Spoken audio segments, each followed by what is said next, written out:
Hello, everyone. On the first Sunday of this brand new year, TES Reading Club wishes all its readers and listeners a very joyful year ahead, full of learning and reading. And to make this first Sunday joyful and add a bit of literature to it, we are here to read out The Way of the World by William Congreve.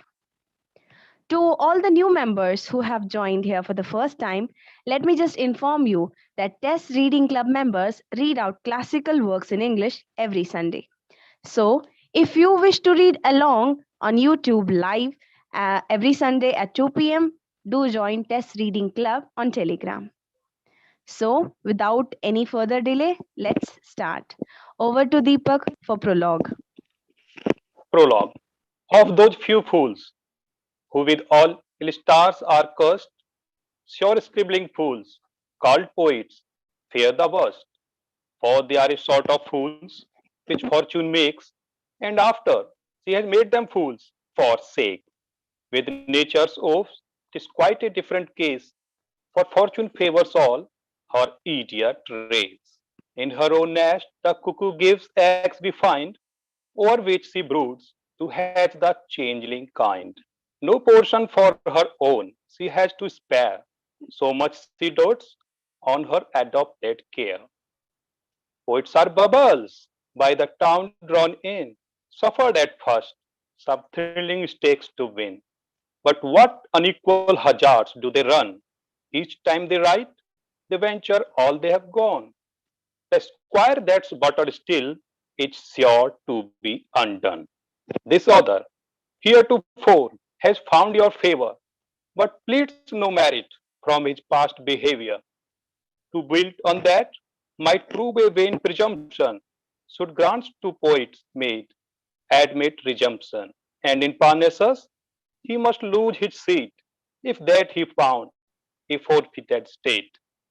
He owns, with toil, he wrote the following scenes, but if they are not, ne'er spare him for his pain. Damn him the more, have no commiseration for dullness on mature deliberation. He swears he'll not resent one hint of sin, nor, like those peevish wits, his play maintain, who, to assert their sense, your taste are rain. Some plot we think he has, and some new thought, some humors too, no farce, but that's a fault. Satire, he thinks you ought not to be expect, for so reformed a town, who dares correct?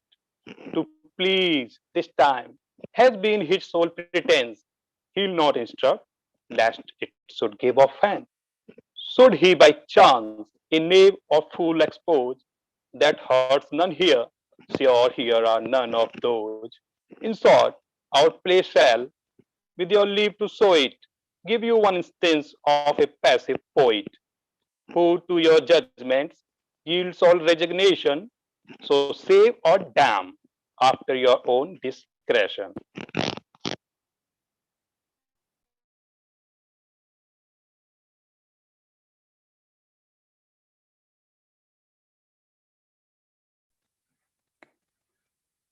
Scene London.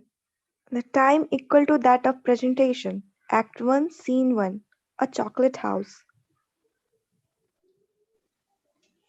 You are a fortunate man, Mr. Fennel. Have we done? What you please. I'll play on to entertain you. No, I will give you your revenge another time, when you are not so indifferent. You are thinking of something else now, and play too negligently. The coldness of a losing gamester lessens the pleasure of the winner. I would no more play with a man that slighted his ill fortune than I would make love to a woman who undervalued the loss of her reputation. You have a taste extremely delicate and are for refining on your pleasures. Prithee, why so reserved? Something has put you out of humor. Not at all. I happen to be grave today, and you are gay, that's all. Confess, me lament. And you quarreled last night after I left you. My fair cousin has some humors that would tame the patience of a stoic. What? Some costume came in and was well received by her, while you were by. Witwoud and petulant. And what was worse, her aunt, your wife's mother, my evil genius, or to sum up all in her own name, my old lady Wishfort came in. Oh, there it is then. She has a lasting passion for you, and with reason. What? Then my wife was there? Yes, and Mrs. Marwood, and 3 or 4 more, whom I never saw before. Seeing me, they all put on their grey faces, whispered one another, then complained aloud of the vapours, and after fell into a profound silence. They had a mind to be rid of you. For which reason I resolved not to stir. At last, the good old lady broke through her painful taciturnity with an invective against long visits. I would not have understood her, but Millamant, joining in the argument, I rose and with a constrained smile told her, I thought nothing was so easy as to know when a visit began to be troublesome. She reddened, and I withdrew without expecting her reply. You were to blame to resent. What she spoke only in compliance with her aunt? She is more mistress of herself than to be under the necessity of such a resignation. What? Though half her fortune depends upon her marrying with my lady's approbation? I was then in such a humour that I should have been better pleased if she had been less discreet. Now I remember. I wonder not they were weary of you. Last night was one of their cabal nights. They have them 3 times a week and meet by turns at one another's apartments, where they come together like the corners inquest to sit upon the murder reputation of the week. You and I are excluded, and it was once proposed that all the male sex should be accepted. But somebody moved that to avoid scandal, there might be one man of the community, upon which motion Witwoud and Petulant were enrolled members. And who may have been the foundress of the sect, my lady Wishfort, I warrant, who publishes her detestation of mankind, and full of the vigour of 55, declares for a friend and ratafia, and let posterity shift for itself. She'll breed no more. The discovery of your sham addresses to her, to conceal your love to her niece, has provoked this separation. Had you dissembled better, things might have continued in the state of nature. I did as much as a man could. With any reasonable conscience, I proceeded to the very last act of flattery with her, and was guilty of a song in her commendation. Nay, I got a friend to put her into a lampoon and compliment her with the imputation of an affair with a young fellow, which I carried so far that I told her the malicious town took notice that she was grown fat of a sudden, and when she lay in of a dropsy, persuaded her she was reported to be in labor. The devil's inch, if an old woman is to be flattered further, unless a man should endeavor downright personally to debauch her, and that my virtue forbid me. But for the discovery of this amour, I am indebted to your friend, or your wife's friend, Mrs. Marwood. What should provoke her to be your enemy? Unless she has made you advances which you have slighted. Women do not easily forgive omissions of that nature.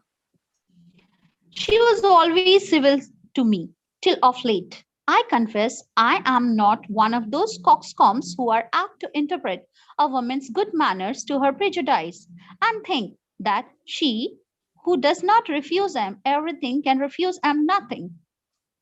You are a gallant man, Mirabelle, and though you may have cruelty enough to satisfy a lady's longing, you have too much generosity not to be tender of her honor. Yet you speak with an indifference which seems to be affected and confesses you are conscious of a negligence? You pursue the argument with a distrust that seems to be unaffected and confesses you are conscious of a concern for which the lady is more indebted to you than is your wife. Fine, friend. If you grow censorious, I must leave you. I will look upon the gamesters in the next room. Who are they? Petulant and Witwoud, bring me some chocolate. Betty, what is your clock? Turned of the last canonical hour, sir. How pertinently the jade answers me. Ha! Almost 1 o'clock. Oh, yay, you are come. Scene 2. Mirabelle and Footman. Well, is the grand affair over? You have been something tedious? Sir, there's such coupling at Pancras that they stand behind one another as it were in a country dance. Ours was the last couple to lead up, and no hopes appearing of dispatch. Besides, the parson's growing hoarse, we were afraid his lungs would have failed before it came to our turn. So we drove round the Duke's place, and there they were diverted in trice. So, you are sure they are married? Married and wedded, sir, I am witness. Have you the certificate? Here it is, sir. Has the tailor brought Whitwell's clothes home and the new liveries? Yes, sir. That's well. Do you go home again? Die here and adjourn the consummation till farther order. Bid Waitwell shake his ears and Dame Partlet rustle up her feathers and meet me at 1 o'clock by Rosamond's Pond, that I may see her before she returns to her lady, and as you tender your ears, be secret. Scene 3. Mirabelle, Fainall, Betty. Joy of your success, Mirabelle. You look pleased. I have been engaged in a matter of some sort of mirth, which is not yet ripe for discovery. I am glad this is not a cable night. I wonder, Fainall, that you, who are married and of consequence should be discreet, will suffer your wife to be of such a party. Faith, I am not jealous. Besides, most who are engaged are women and relations, and for the main, they are of a kind too contemptible to give scandal. I am of another opinion. The greater the cascom, always the more the scandal. For a woman who is not a fool can have put one reason for associating with a man who is one. Are you jealous as often as you see Witwoud entertained by Melamed? Of her understanding, I am, if not of her person. You do her wrong, for to give her her due, she has wit. She has beauty enough to make any man think so, and complacence enough not to contradict him. Who shall tell her so? For a passionate lover, methinks you are a man somewhat too discerning in the failings of your mistress. And for a discerning man, somewhat too passionate a lover, for I like her with all her faults, nay, like her for her faults. Her follies are so natural or so artful that they become her, and those affectations which in another woman would be odious serve but to make her more agreeable. I'll tell thee, Fainall, she once used me with that insolence that in revenge I took her to pieces, shifted her, and separated her failings. I studied them and got them by rote. The catalogue was so large that I was not without hopes, one day or other, to hate her heartily. To which end I so used myself to think of them that at length, contrary to my design and expectation, they gave me every hour less and less disturbance, till in a few days it became habitual to me to remember them without being displeased. They are now grown as familiar to me as my own frailties, and in all probability, in a little time longer, I shall like him as well. Marry her, marry her. Be half as well acquainted with her charms as you are with her defects, and my life won't, you are your own man again. Say you so? I have experience, I have a wife, and so forth. Scene 4. to them, messenger. Is one square Wishfort here? Yes, what is your business? I have letter for him. From him, brother, Sir Wilful, which I am charged to deliver into his own hands. He's in the next room, friend. That way.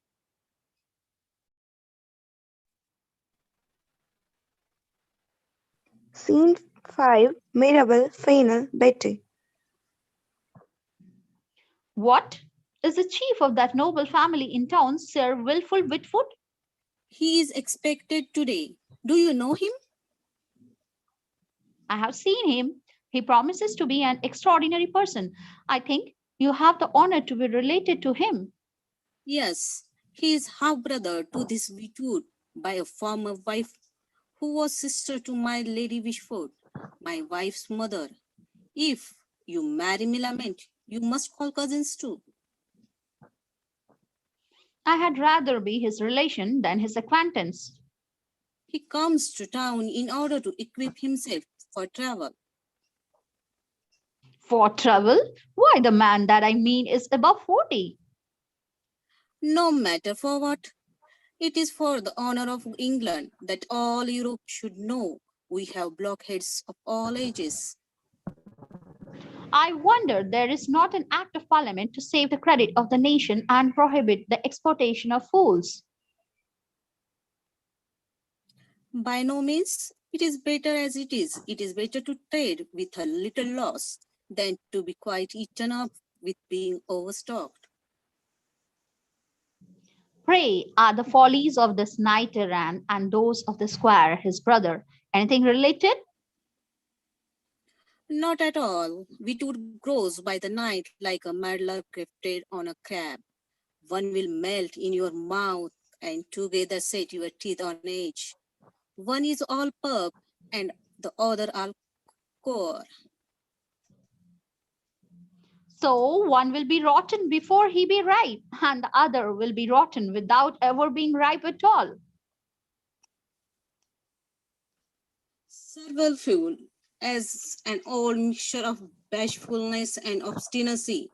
But when he is drunk, he is as loving as the monster in the Tempest, and much after the same manner, to give Bother his due. He has something of good nature and does not always want wit. Not always, but as often as his memory fails him and his commonplace of comparisons. He is a fool with a good memory and some views of other folks' wit. He is one whose conversation can never be approved, yet it is now and then to be endured. He has indeed one good quality. He is not exceptious, for he so passionately affects the reputation of understanding raillery that he will construe an affront into a jest and call downright rudeness and ill language satire and fire. If you have a mind to finish his picture, you have an opportunity to do it at full length. Behold the original.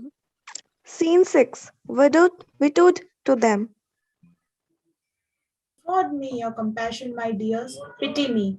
Fainal, Mirabelle, pity me. I do from my soul.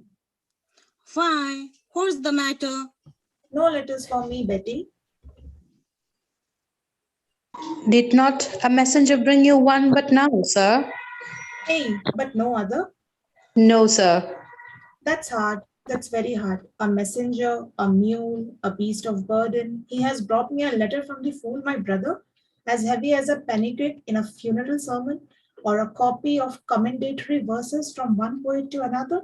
And what's worse, this as sure a forerunner of the author as an epistle dedicatory.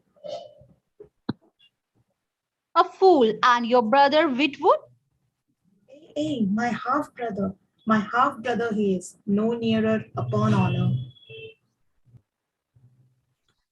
Then 'tis possible he may be but half a fool. Good, Mirabelle, Lidroll. Good, hang him. Don't let's talk of him, Fainal. How does your lady, Gad, I say, anything in the world to get this fellow out of my head? I beg pardon that I should ask a man of pleasure and the town a question at once, so foreign and domestic. But I talk like an old maid at a marriage. I don't know what I say, but she is the best woman in the world. It is well you don't know what you say, or else your commendation would go near to make me either vain or jealous. No man in town lives well with a wife but Fainal. Your judgment, Mirabelle? You had better step and ask your wife if you would be credibly informed.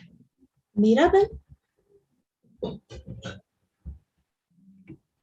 Hey, My dear, I ask 10,000 pardons, Gad. I have forgot what I was going to say to you.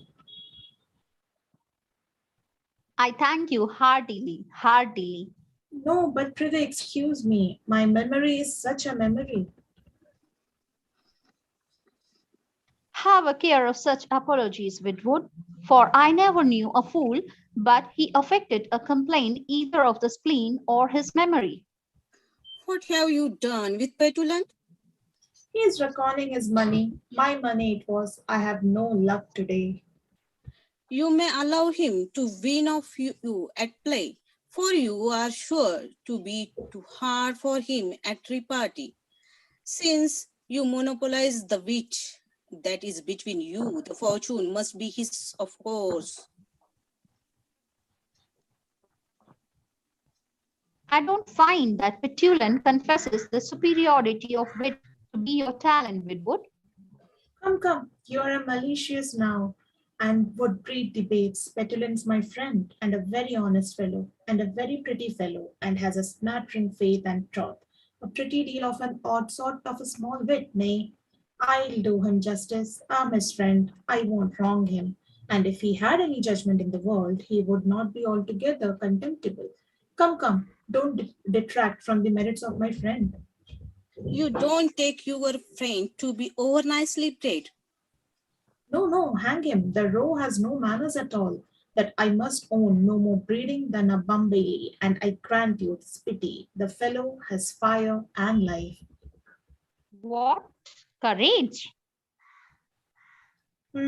Faith, I don't know as to that. I can't say as to that. Yes, faith in a controversy. He'll contradict anybody. Though it were a man whom he feared or a woman whom he loved.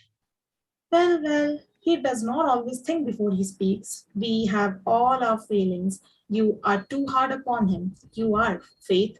Let me excuse him. I can defend most of his faults, except one or two.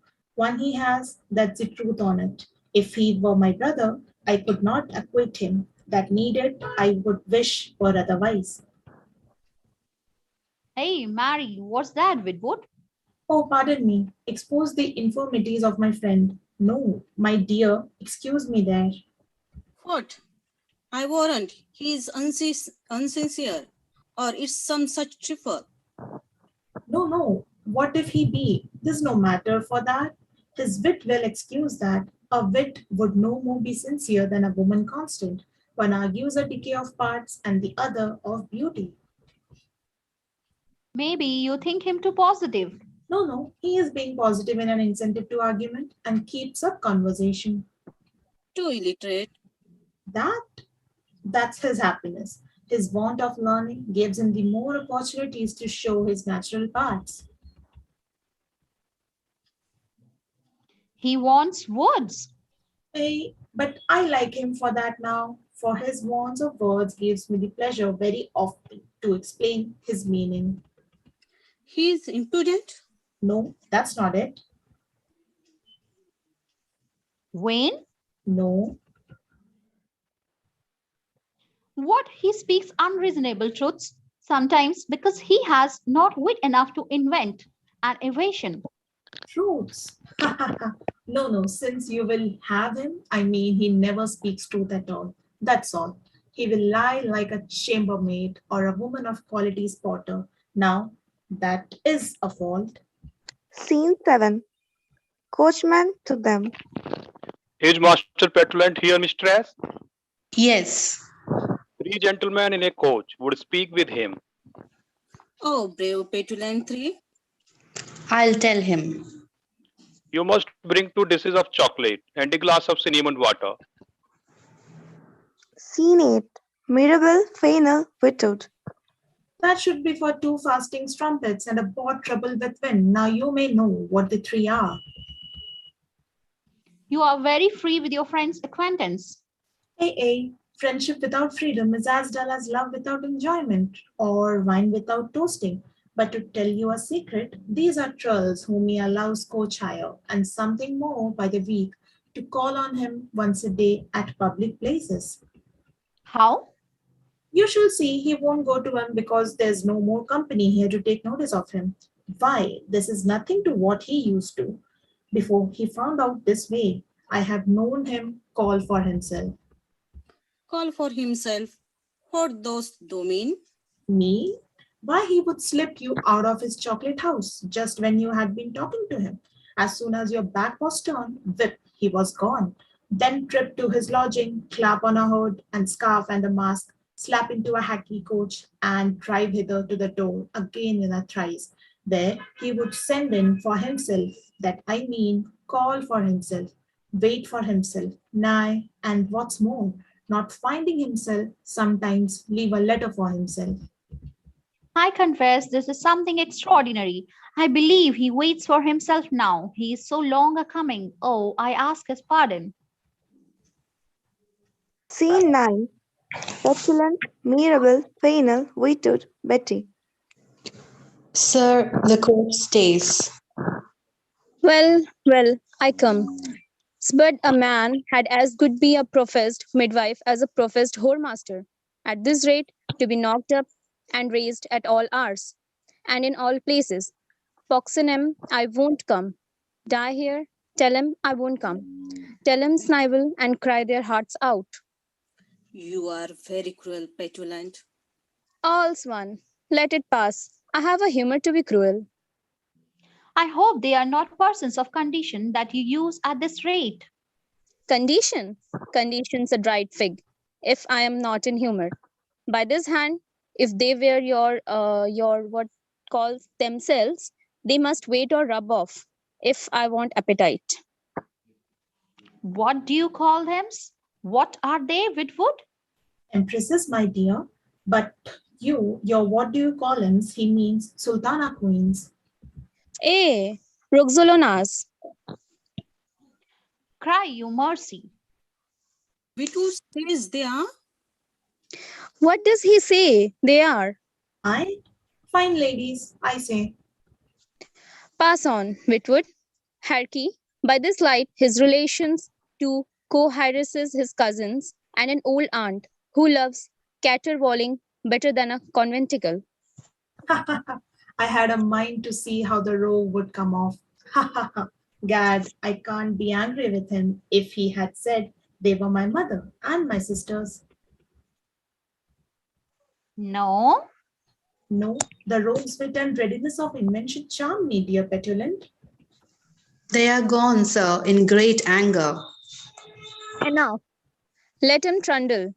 Anger helps complexion, saves paint.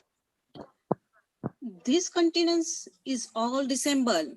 This is in order to have something to brag of the next time he makes court to Melament and swear he has abandoned the whole sex for her sake.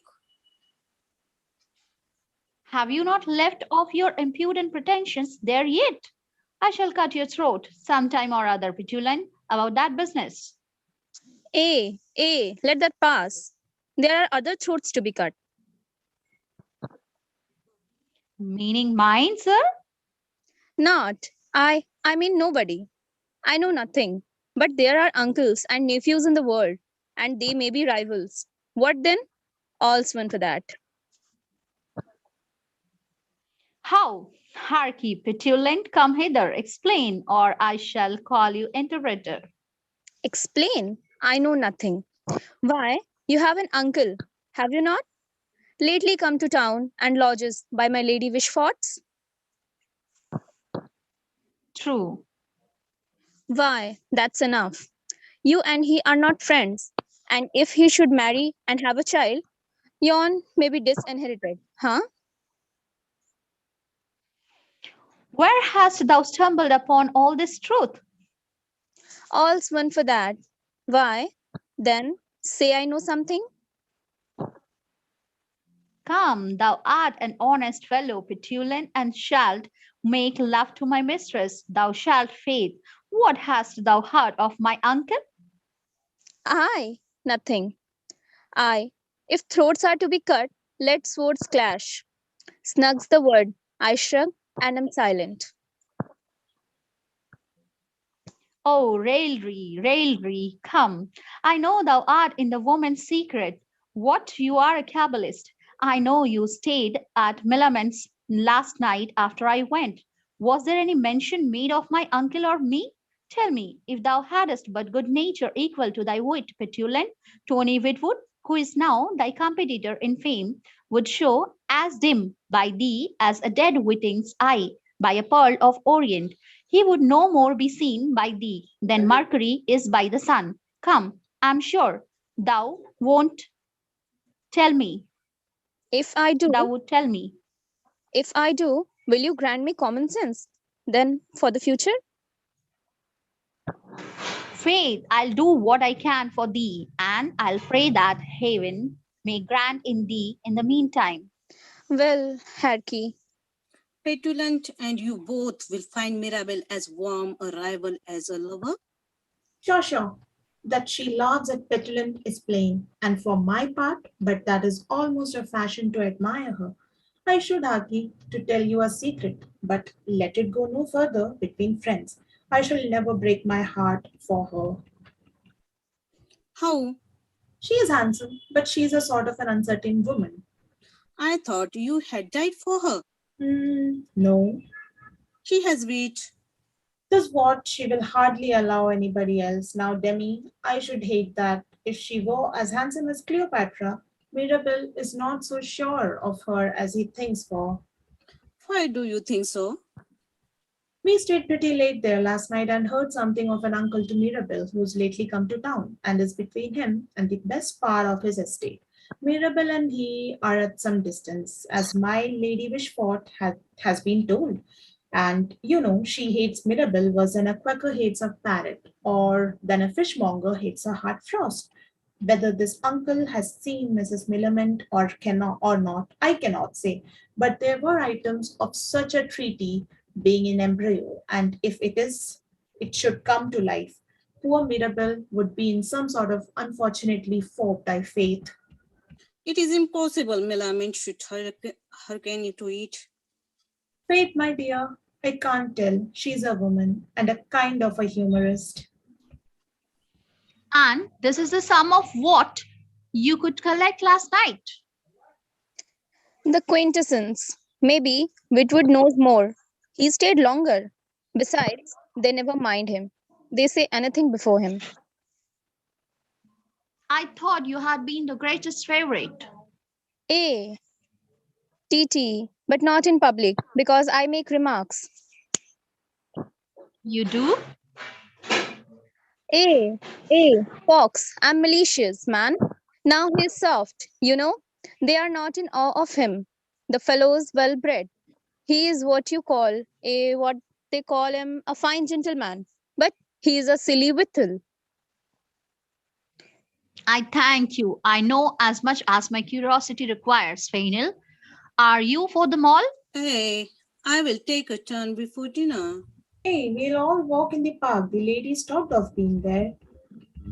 I thought you were obliged to watch for your brother, Sir Wilful's arrival. No, he comes to his aunts. My Lady Wishfort pops on him. I shall be troubled with him too. What shall I do with the fool? Beg him for his estate, that I may beg you afterwards, and so have but one trouble with you both. O rare petulant, thou art as quick as fire in a frosty morning. Thou shalt to the mall with us, and we'll be very severe. Enough. I'm in a humor to be severe. Are you? Pray then, walk by yourselves. Let not us be accessory to your putting the ladies out of countenance with your senseless ribaldry, which you roar out aloud as often as they pass by you. And when you have made a handsome woman blush, then you think you have been severe? What? What? Then let them either show their innocence by not understanding what they hear, or else show their discretion by not hearing what they would not be thought to understand. But hast not thou then sense enough to know that thou oughtest to be most ashamed thyself than thou hast put another two out of countenance? Not I. By this hand, I always take blushing, either for a sign of guilt or ill breeding. I confess you ought to think so. You are in the right, that you may plead the error of your judgment in defense of your practice. Where modesty's ill manners, 'tis but fit that impudence and malice pass for wit. That's the end of Act 1. I'm sure you all enjoyed this restoration comedy conversation between Mirabelle, Fainal, Whitwood, and others. And we'll meet you all next Sunday with Act 2 of Way of the World. So stay tuned. And if you have not watched the previous videos, do watch them. So meet you all next Sunday. Bye bye. Happy learning.